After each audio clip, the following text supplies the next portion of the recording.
ऊपर गणेश जी की मूर्ति बनी हुई है। ओम श्री गणेश। और ये कोई प्राचीन मंदिर ही है।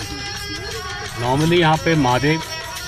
और देखिए साहब, ये मेरे जो है लेफ्ट साइड में आप देख सकते हैं, ये देखिए,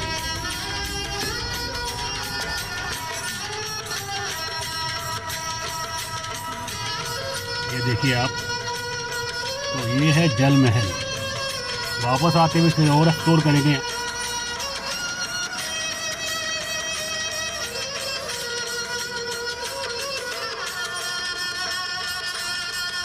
और यही असेंबल किया गया।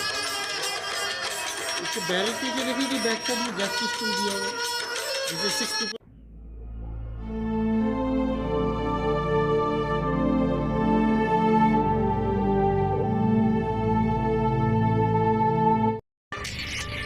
Good morning to all of you and welcome to my channel journey away sail on wheels. तो आप देख सकते हैं, अभी मैं AWHO जयपुर से बाहर निकला हूँ और अपना रात यहीं पे थी मेरी पूरी की पूरी ठहरना वगैरह। और हम चल रहे हैं अपनी यात्रा को आगे बढ़ाते हुए। जो रास्ते में जो भी पड़ता है हमारे पास, कोई किला पड़ेगा, कोई कुछ पड़ेगा, उसको देखते हुए चलेंगे। तो चलिए फिर अपनी जर्नी स्टार्ट करते हैं। Let's start our journey. And the date is today is I think 19th or 18th, I don't know, I don't remember now. But the temperature is in the morning is 19 degrees Celsius now, and hope it will go up to 24 degrees Celsius in the day. So whatever गर्मी वगैरह जैसी भी रहेगी, मौसम जैसे भी रहेगा। कल काफ़ी बारिश हुई थी, लेकिन आज बारिश का मौसम बिल्कुल नहीं है, मौसम एकदम खुल गया है। तो let's start our journey. Till then happy time. आगे मिलते हैं, फिर बात करेंगे। एंड मैं ड्राइविंग करता हूँ, आप अपना हैप्पी टाइम कीजिए। तो ये हम आगे हैं, चांद पोल के अंदर घुसने वाले हैं। आप देखिए, ऊपर गणेश जी की मूर्ति बनी हुई है। ओम श्री गणेशाय नमः। तो यहाँ से आप देख सकते हैं, अब ये जो है आपका, ये है पुराना जयपुर। अब आप देखिए, दोनों तरफ बिल्कुल आपको वही पुरानी बिल्डिंग्स नज़र आ रही होंगी, जो कि पिंक तो नहीं कह सकते इस कलर को हम लोग, थोड़ा हल्का सा गेरुआ टच आ गया है इसमें पूरे कलरिंग में जो है इसके। तो चलिए फिर आगे मिलते हैं। अभी आ रही है छोटी चौपड़ आगे, जो राउंड बोर्ड मिलेगा हमको छोटी चौपड़ का मिलेगा। ये देखिए आप, ये आपको गुंबद दिख रही होंगी और आगे एक फिर आपको टावर दिख रहा होगा। ये सब जो है पुरानी बिल्डिंग स्ट्रक्चर्स हैं। तो हम लोग हेड हो रहे हैं त्रिपोलिया बाजार की तरफ।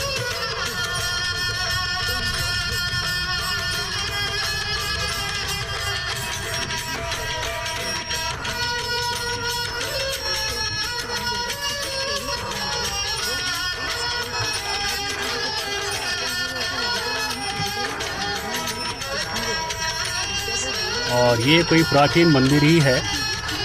नॉर्मली यहाँ पे महादेव या आपको हनुमान जी के मंदिर मिलेंगे देखने को। तो ये है त्रिपोलिया मार्केट। तो चलिए आगे फिर मिलते हैं दोबारा। और अब हम यहाँ से जो है हवा महल रोड पे टर्न करेंगे। आप देख सकते हैं, और ये हम लेफ़्ट टर्न कर गए हैं टुवर्ड्स हवा महल रोड।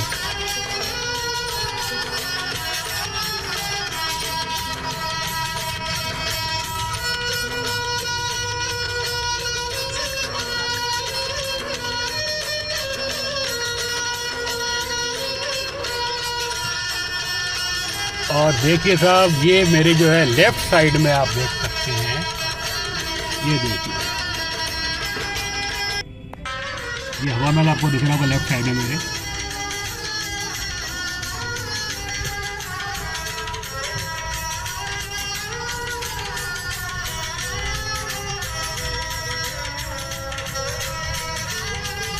चलिए फिर आगे मिलते हैं। आई एम श्योर कि ये जो है हमारा सूर्य पोल है। जी हाँ, ये सूर्य पोल है। अब सूर्य पोल पे हम एंटर कर रहे हैं अभी, यानी कि एग्जिट कर रहे हैं बाहर की तरफ, एंटर नहीं करना चाहिए। तो आप देख सकते हैं सूर्य पोल।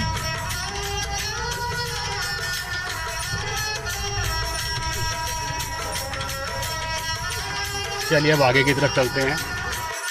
सामने आप देख सकते हैं हमारे को जल महल दिख रहा है। ये पूरा लेक है, उसके बीचों बीच जल महल बना हुआ है। देखता हूँ मैं इसको जूम करके देखता हूँ।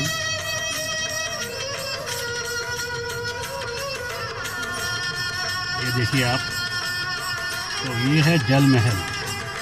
वापस आके भी फिर और एक्सप्लोर करेंगे यहाँ पे पूरा एरिया को जो है। अभी तो फिलहाल मैं चल रहा हूँ तो आपको दिखा देते हैं, और मैं भी ऐसे देख रहा हूँ। ये हल्का सा कुछ ऐसा रास्ता शुरू हो गया है हमारा, क्योंकि आगे जो है हिल्स आ रहे हैं।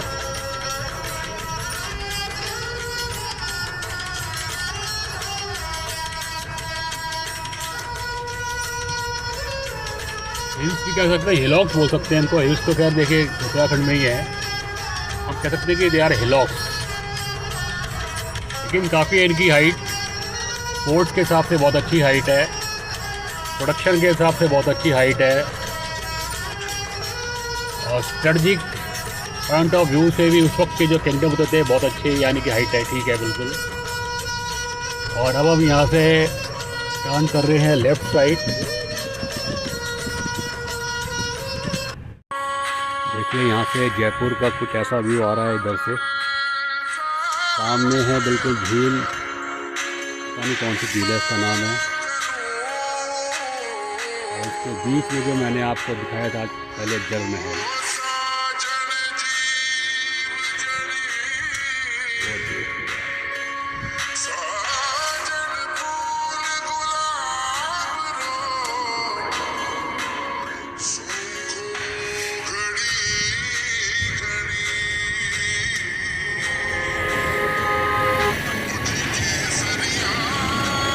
बहुत दूर मुझे पहाड़ की चोटी पे एक स्ट्रक्चर नज़र आ रहा है बना हुआ।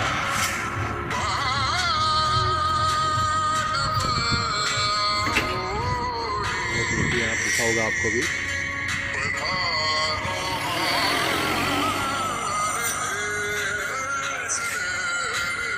तो चलिए वापस चलते, सॉरी वापस कह रहा हूँ, आगे की तरफ चलते और बढ़ते हैं अपनी मंजिल की ओर। तो ये सामने है जयगढ़ फोर्ट और किला आमेर, और सामने आप देख सकते हो रोड बिल्कुल सीधी जा रही है, तो हमें बिल्कुल यहाँ से सीधा जाना है। तो अब हमारा सफ़र है टूवर्ड्स, पता नहीं आमेर कह रहे हैं, नाहरगढ़ कौन सा कह रहे हैं ये, ठीक है जयगढ़ है, हाँ करेक्ट। हम लोग अभी जयगढ़ की तरफ जा रहे हैं, जयगढ़ के रास्ते पे हैं, सफ़र जारी है हमारा। That is journey awaits thrill on wheels. तो देखिए भी आप क्या थ्रिल मिलता है हमारे को इस जर्नी में। ये देखिए आप, रोड देखिए आप, कितनी चौड़ी सड़क है किले की चारों तरफ से जो है। तो हम एंटर कर रहे हैं अभी जयगढ़ फोर्ट में, हम एंटर कर रहे हैं।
गेट का भी कुछ नाम होना चाहिए।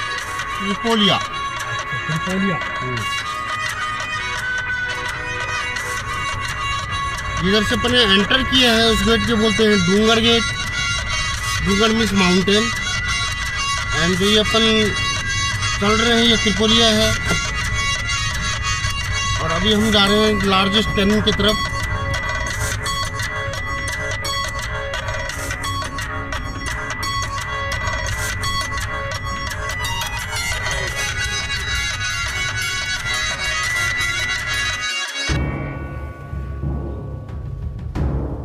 ये गेट बंद है वही वाले? ये ऊपर गाड़ी अभी अलाउड नहीं कर रहे हैं, रेनी सीजन की वजह से क्या है, नीचे जो है ना अच्छा प्रॉब्लम आ गया है, तो ऊपर है ये गाड़ी। अच्छा, गाड़ी सब यहीं तक अलाउड है खाली? गाड़ी ऊपर जाती थी लेकिन अभी नहीं।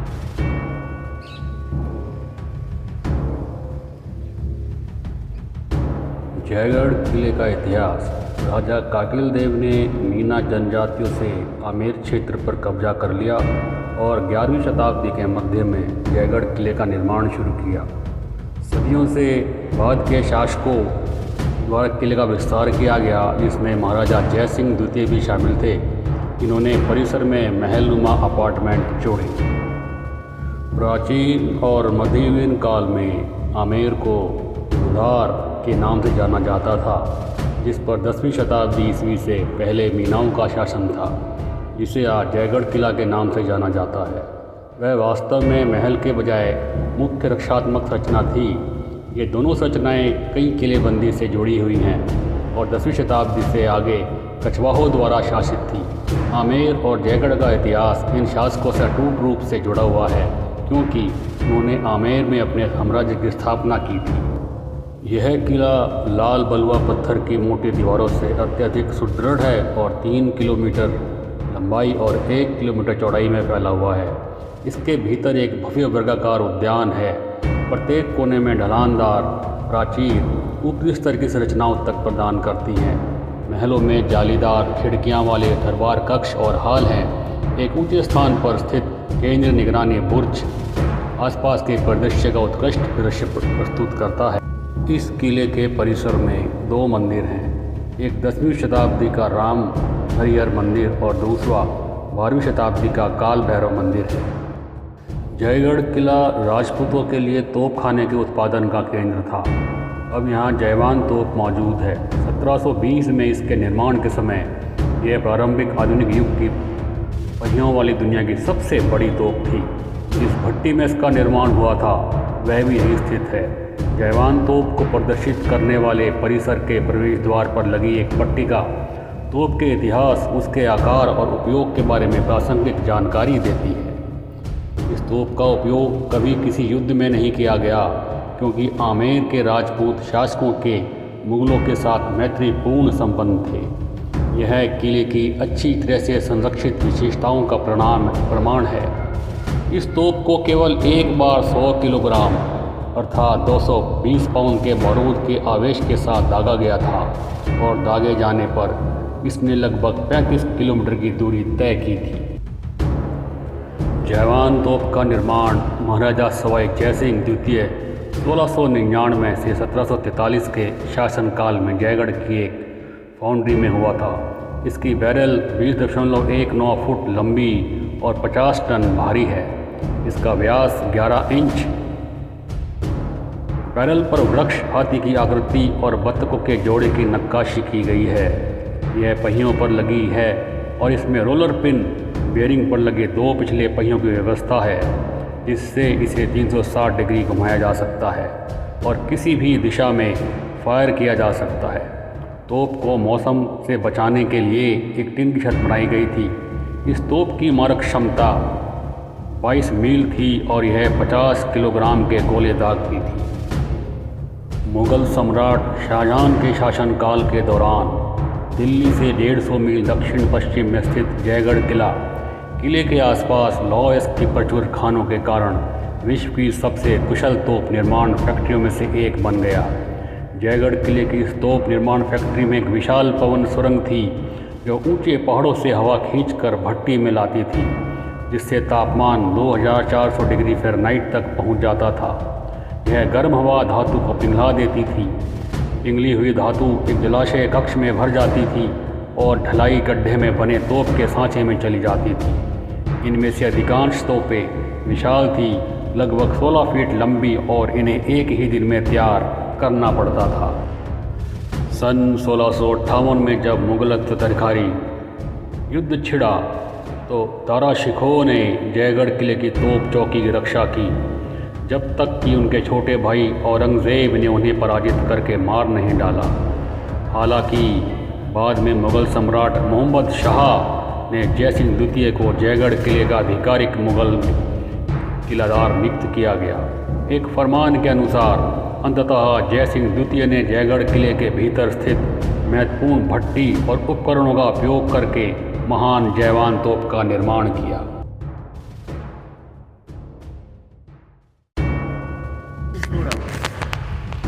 ये अरावली हिल्स से अरावली एरियाज, इसके ऊपर अगर आप देखें तो पुराना रोड सा नज़र आ रहा होगा, लेकिन ये रोड नहीं, वाटर कैनाल है, रेन वाटर सिस्टम।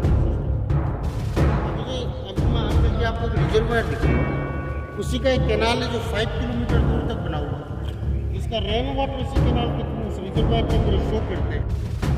ये जो आपको असल में बहुत ढंग लगता है रास्ता है, लेकिन एक्चुअली वाटर हार्वेस्टिंग सिस्टम है। पूरा पानी इकट्ठा होकर के डाल में यहाँ पे नीचे देखिए आप भूल है, यहाँ पे बना रखा है उन्होंने, इसको क्लोज किया हुआ है। यहाँ से पानी जा रहा है, फिर अंडरग्राउंड आकर के पानी जो है फिर वो पानी आपका यहाँ से निकलता है, यहाँ ओपन होगा और नीचे कहीं पे पूरा बड़ा रिजर्वायर बनाया होगा, रिजर्वायर है आगे, यहाँ पे कि फिर पूरा पानी इकट्ठा होता है और फिर वो पूरा यहाँ पे फोर्ट में यूज़ होता था पानी। रिजर्वायर के पास में यहाँ पे आके कैनाल को 2 पार्ट में डिवाइड किया गया है, और डिवाइड इसलिए किया गया है सो दैट कि जो क्लीन वाटर है वो आगे जोर में रिजर्व जाके इकट्ठा होए, और जो नीचे का जो आपका सेडिमेंट है, डर्ट जो है आपका मिट्टी वगैरह का, वो आपका राइट साइड में डाइवर्ट होकर के वो नीचे चला जाएगा, और क्लीन वाटर आपका बिल्कुल साफ़ होकर के सीधा जाके जोर में स्टोर हो जाता है। सबसे बड़ी खूबी की बात ये थी क्योंकि पहले जो है बहुत ही शातिर दिमाग हुआ करते थे, और कैसे भी दुश्मन पे कब्जा करने के लिए कई बार पानी में जहर मिला दिया जाता था। तो यहाँ पे आके कैनाल जो है दोनों तरफ से एक तरीके से देखा जाए तो बीच में पानी थोड़ा जाके रुकता था हल्का सा, और वहाँ पे फ़िश पाली जाती थी। और अगर कोई पीछे से पानी में जहर मिला भी देता था, तो अगर पानी में, क्योंकि वो ऊपर आगे तो जाएगा नहीं, वो वहाँ पे आके पहले रुकेगा, और वहाँ पे फ़िश मर जाती थी, तो पता चलता था कि भाई पानी में जहर मिलाया गया है। तो एक तरीके से प्रोटेक्शन था इन लोगों के लिए, जो पर भी पानी को इकट्ठा करने का बनाया गया है, क्योंकि राजस्थान है और फोर्ट है, तो पानी की सबसे बड़ी किल्लत है, और पानी का जो आपका यूज़ है, एक बूंद का यूज़ करना पड़ता था। तो आप देख सकते हैं अगर यहाँ पे जो बारिश होती होगी, वो यहाँ पे आप देख रहे हैं वो पूरा फिर हर कोने से फोर्ट के पानी इकट्ठा होकर के जो आपकी मेन कैनाल जो नीचे बनाई गई है उसमें जाके इकट्ठा होता था, और वो फिर पानी जाता था पूरा आपका रिजर्वायर में। समथिंग बैकफायर करती है। तो यहाँ पे सिर्फ स्मॉल फ्लैग जो महाराजा सभा जयसिंह सेकंड को सभा की टाइटल दी गई थी, सभा मीन सभा, एंड बिग फ्लैग इनका फैमिली फ्लैग है। तो दोनों फ्लैग की 5 कलर का है, तिरंगा नहीं है, पतरंगा है। तो ये 5 कलर का जैसे महाराजा मानसिंह फोर्ट जिन्होंने अकबर से कॉम्प्रोमाइज़ किया था, तो जब इनको 1580 में काबुल अटैक करने के लिए भेजा गया, तो काबुल जो था ये 5 पार्ट में कन्वर्ट था, तो हर पार्ट का एक रेसिडेंशियल कलर होता था, फ्लैग होता था। तो जीतने के बाद उस कलर को ऐड करके इन्होंने अपना ये फैमिली फ्लैग बनाया। इसमें स्मॉल फ्लैग जो है आज भी इंडिकेट करता है, अगर किंग जयपुर के अंदर है तब तो ये स्मॉल फ्लैग रहेगा, नहीं तो इस फ्लैग को हटा दिया। इसके लिए टोटल 12 किलोमीटर का बाउंड्री वॉल है। इसके ऊपर जो स्मॉल टाउन देख रहे हैं आप, ये चेक पोस्ट है, वॉच टावर से। पहले क्या था कि टेलीफोन वायरलेस तो था नहीं, इसके ऊपर बिग साइज के ड्रम्स होते थे जिससे बजा करके कोई भी मैसेज ये किंग तक पास करते थे। तो ये वर्ल्ड का 3rd लार्जेस्ट बाउंड्री वॉल है। फर्स्ट नंबर पे the great wall of China 135, second number पे कुंभलगढ़ उधर 36 किलोमीटर, एंड थर्ड नंबर पे आमेर 12 किलोमीटर। तिरकस कहा जाता है, ये फायरिंग पॉइंट है। जैसे आगे से की स्मॉल वॉल है, इधर से डीजे, तो इधर से गन किधर भी मूव कर सकते थे, लेकिन उधर से बुलेट इस साइड नहीं आ पाएगी। अब जैसे मान लीजिए दुश्मन बसने की वॉल का सहारा लेता है या रोप की हेल्प से ऊपर आने की कोशिश करता है, तो यहाँ से हॉट वाटर थ्रो करते थे। तो यहाँ पे कभी कोई वॉर नहीं है। इधर मैंने जयपुर देखा है, यहाँ आमेर टाउन।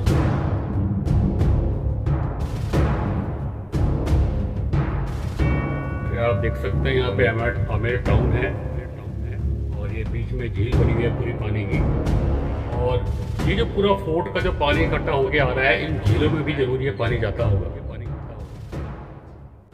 ये जो बुर्ज पे अब आप खिड़की देख रहे हैं, इन खिड़कियों में भी छोटी जो आपकी कैनल्स होती थी उनका यूज़ हो सकता था, उनकी निगरानी काफ़ी दूर तक की जाती थी और जितनी ऊंचाई पे कैनन फायर करेगी उसका रेंज भी उतना ही अधिक ज़्यादा मिलता था। तो यहाँ पर भी कैनन रखी गई थी, लेकिन शायद मेरे हिसाब से यहाँ पे कोई वॉर हुआ नहीं है, तो कैनन्स का कोई इस्तेमाल भी नहीं हुआ है। वैसे जो आपकी जयवान कैनन है उसका भी कभी यूज़ नहीं हुआ है, खाली एक बार यूज़ हुआ है, क्योंकि उसको दोबारा लोड करने में भी बहुत टाइम लगता था। तो सबको अगर पता हो जाए कि भाई 1 घंटा इसको लोड करने में लगेगा तो दुश्मन कहीं का कहीं पहुँचता था। ये जो आप रास्ते के बीचों बीच यहाँ पे छोटी सी हम टॉम देख रहे हैं, ये तो इसमें से तो भूमिया भी बोलते हैं अपनी भाषा में। ये यहाँ पे क्यों बनाई गई है? क्योंकि जब इस तोप को जो है फायर करने के लिए कम से कम 5 सोल्जर चाहिए थे, तो जो इसके आज के हम कहें कि तोप कमांडर जो थे यहाँ के गुलाब सिंह चौहान थे, और जब फायर करने में तैयार किया गया था तो उन्होंने जब बाकी सोल्जर उन्होंने कहा भाई आप तो पहले पानी में कूद जाओ, लेकिन मुझे यहाँ खड़ा रहना पड़ेगा इसको वॉच करने के लिए कि कहीं इसका जो फ्यूज़ है जो हमने इग्नाइट किया है वो कहीं ख़त्म ना हो जाए। तो जैसी तो फायर करेगी तो मैं अपना वहाँ से जो हूँ नीचे में अपना कूद जाऊँगा, लेकिन जब तक वो सब कुछ समझते तब तक जो है तोप का फायर हो चुका था। और क्योंकि उसका इफेक्ट इतना ज़्यादा था, साउंड भी कह लो आप, तो शॉक वेव से मेरे ख्याल से जो गुलाब सिंह चौहान की जो डेथ हो गई थी, तो उन्हीं की फिर याद में जो है इसको भूमिया का बनाया गया है। तो ये इसकी कहानी। तो ये आप यहाँ पे एक हॉल टाइप देख सकते हो, और एक्चुअली ये क्या है कि यहाँ पे